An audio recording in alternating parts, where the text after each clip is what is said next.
Gracias y saludos a todos.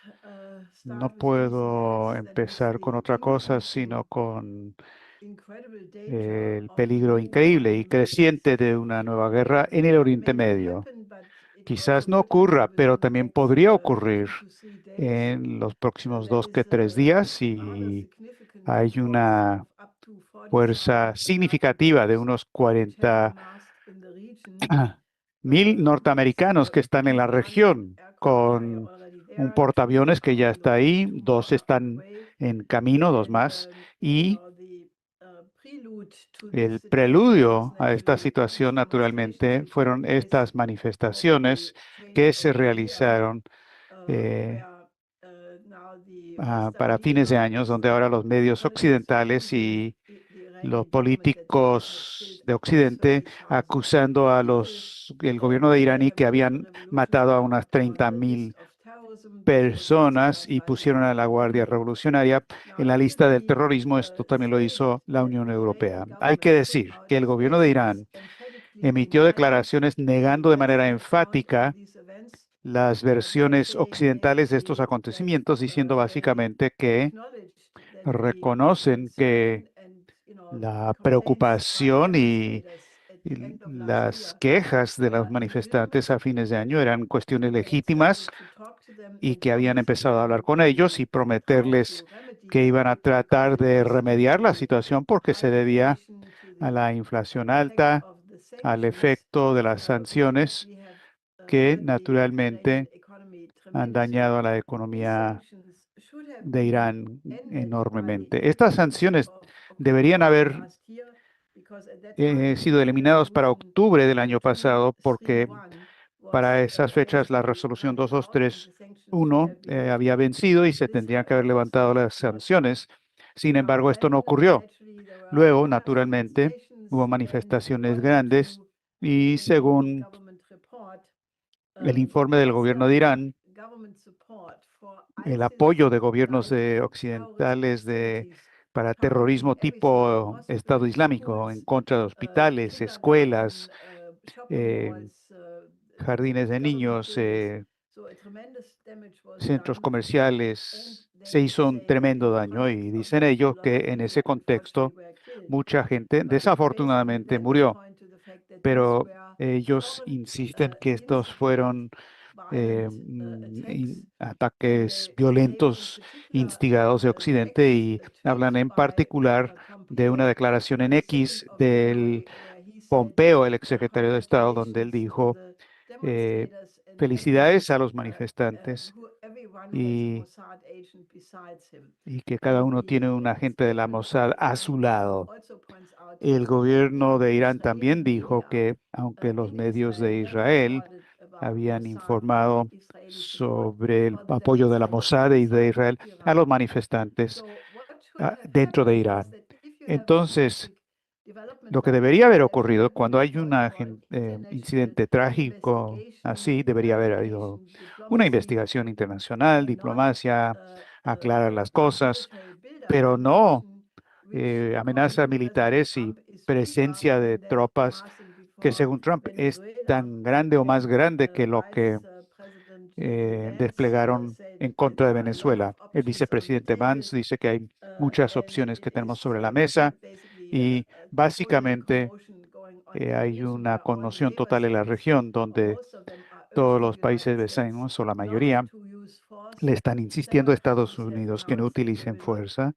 Varios países han anunciado que no van a permitir que Estados Unidos utilice su territorio o su espacio aéreo, como por ejemplo lo dijo en Arabia Saudita, Bin Salman, que el territorio de Arabia Saudí no está disponible para eso. Ahora, si hay un ataque, no va a ser algo pequeño, eh, sino mayor que lo del 12 en junio pasado, en la guerra de 12 días, porque Irán se ha fortalecido, mientras tanto, sus defensas, y esto, según expertos, expresan que, comentando la situación, que si hay un ataque a Irán, no sería de 300, 400 misiles cruceros, sino 1.000 bombas o más.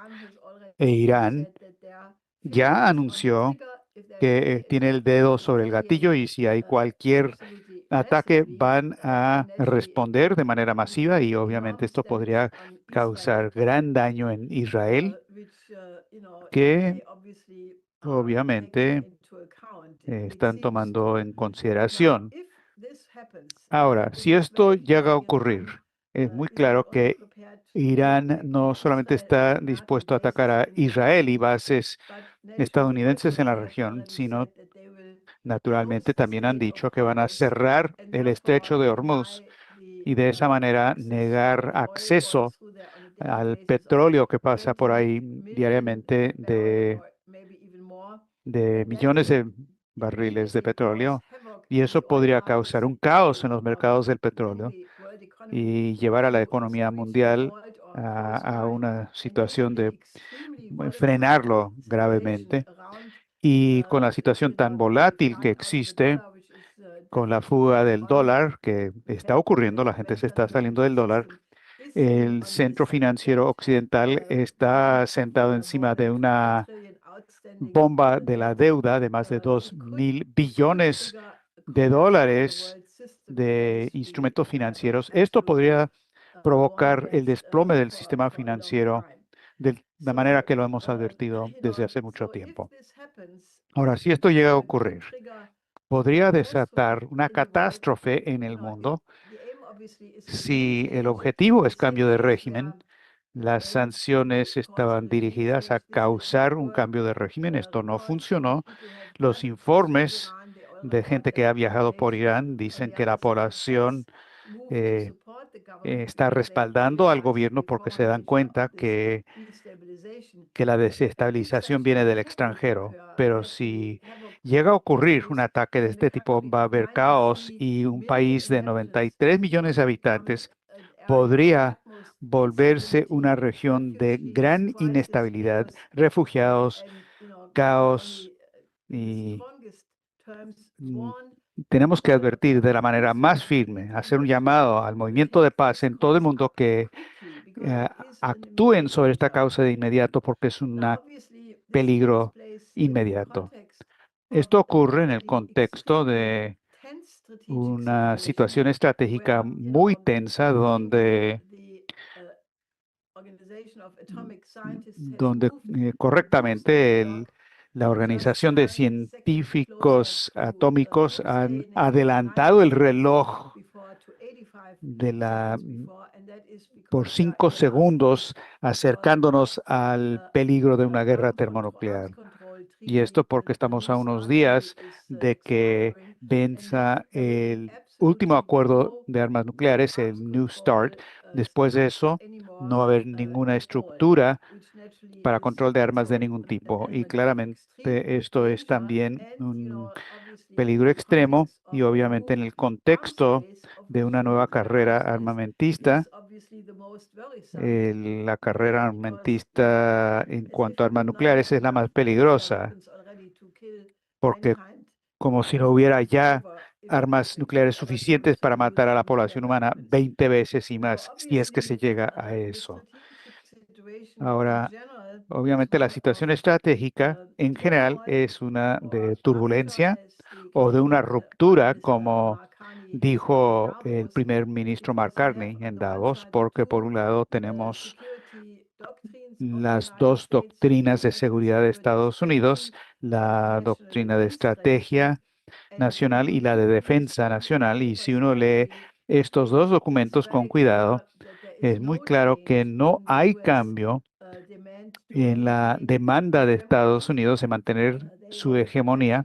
Quieren darle prioridad al hemisferio occidental, lo que hemos visto con Venezuela y con otros peligros, como el caso de Cuba, Colombia, México, pero también quieren tener hegemonía total en el Indo-Pacífico.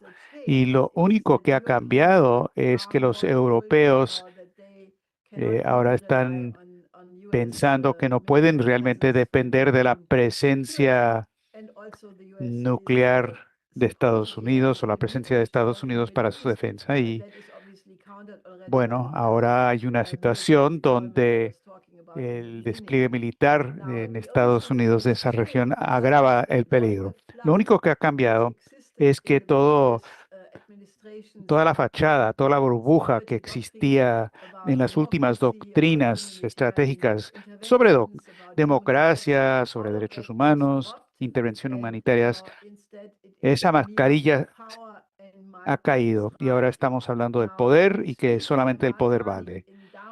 El discurso de Mark Carney en Davos, donde él admitió increíblemente que el orden basado en reglas es un fraude y todo el mundo lo sabía porque había constantemente una hipocresía y solamente los poderosos lo interpretaban a su manera y los débiles tenían que sufrir las consecuencias. De todas maneras, él admitió que la narrativa respecto a este orden basado en las reglas es un fraude. Ahora, después de estos acontecimientos, tenemos un realineamiento significativo.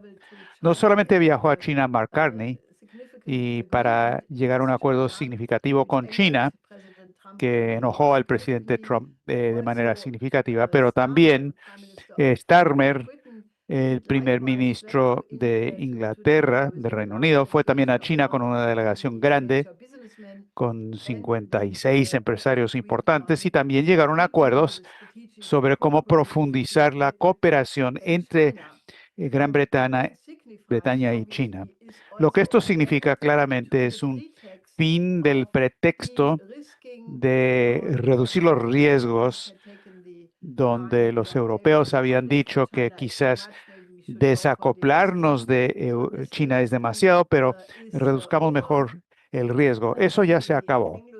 Y la anglósfera, en particular los canadienses y los británicos, obviamente se están realineando con China. Ahora, esto es típico de los británicos, siempre van con la fuerza más poderosa para luego manipular a la otra parte. Eso lo hemos visto en el pasado. Pero esto obviamente plantea la pregunta para todos los países del planeta, especialmente los europeos, que están en una crisis total. La economía alemana está en caída libre, hay insolvencias que están creciendo día a día. De la misma manera, la situación no es mucho mejor en Francia y el Reino Unido. Y por supuesto, el resto de los países europeos se ven afectados por lo mismo. Por lo tanto, la pregunta es, ¿qué es lo que debe hacer cada país para mantenerse y su interés? Y es por eso nuestra iniciativa exigiendo la creación de una nueva arquitectura de desarrollo y seguridad, y como lo hicimos el 12 de enero en una mesa redonda, llamamos a un movimiento mundial de ciudadanos del mundo para garantizar que tengamos una orden mundial basado en ley natural, en una nueva estructura de seguridad que toma en consideración los intereses de todas las naciones. En tal estructura de seguridad, Estados Unidos también tendría que jugar un papel. Sin embargo, tendría que ser igual, entre iguales, y no una potencia dominante. Y por lo tanto, son los ciudadanos de Estados Unidos que también enfrentan una crisis masiva por lo que ocurre en Minnesota. Parece que se ha calmado un poco después de sacaron a los agentes de ICE. Sin embargo, el país está en una situación de turbulencia muy grande. Vamos a escuchar de eso de gente que ha estado en el lugar de los hechos dentro de un momento. Pero se ha iniciado una discusión que si está procediendo un fascismo estadounidense. Un autor de nombre Patrick Lawrence, que algunos de ustedes conocen, eh, eh, es el fascismo al estilo del pay de manzana típico estadounidense, pero hay que pararlo. Ahora, lo que les puedo decir es que estamos con el 250 aniversario de la Revolución Americana que estableció a Estados Unidos como una república constitucional, como un faro de esperanza y templo de la libertad. Esa es la tradición a la que tiene que regresar Estados Unidos si es que el mundo va a salir de esta crisis de manera pacífica, y nuestros esfuerzos van naturalmente en esa dirección. Es por eso que Solo les puedo pedir que se unan a nuestro esfuerzo por construir este movimiento internacional de ciudadanos mundiales en todos los países y que se unan a nuestros esfuerzos por difundir el mensaje de la conferencia del 12 de enero y el llamado que los panelistas acordaron. Estamos en una movilización internacional para ampliar esa movilización a todos los países posibles del mundo, a las instituciones, a los individuos. Por favor, firmen la declaración y ayúdenos a acercarnos a hablar con individuos gubernamentales, instituciones y otros para aumentar este esfuerzo. Vamos a tener otra mesa redonda más grande todavía el 2 de marzo y para esa fecha queremos tener un cambio en la discusión internacional que es extremadamente urgente, que debe quedar claro por lo que acabo de informarles sobre el Oriente Medio y ni he tocado el tema de Ucrania, que tampoco está resuelto, o la situación peligrosa en Venezuela y otros países de América Latina. Eso es lo que les quería decir para empezar.